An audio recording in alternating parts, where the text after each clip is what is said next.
করতেছেন সবকিছু লেখা হইতেছে তোমার আমলনামায়। মানুষ মনে করে গুনাহ করছে, কেউ দেখে নাই। এক একটা গুনাহ কারণে 4 জন সাক্ষী হয়। যে জমিনে গুনাহ করে সেই জমির সাক্ষী, ফেরেশতাগণ সাক্ষী, যে খাতায় লেখা হয় সেই খাতা সাক্ষী, যে অঙ্গ দিয়া গুনাহ করা হয় সে অঙ্গ সাক্ষী।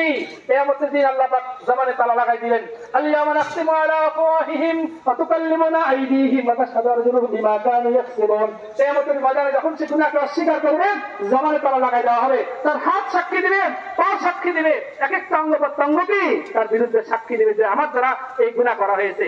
যখন মানুষ তওবা করে, আত-তাইবু মিনাজ যামবি কামান লা যামবা, যখন কোনো মানুষ তওবা করে সে এমন পাক সাফ হয়ে যায় যেন সে গুনাহ করেই নাই, এমন পাক সাফ হয়ে যায় যেন সে গুনাহ করেই নাই। সুতরাং মানুষ গুনাহ করে কেন? ঈমান দুর্বলতার কারণে। ঈমানকে তাকওয়ার স্তরে পৌঁছাইতে হবে।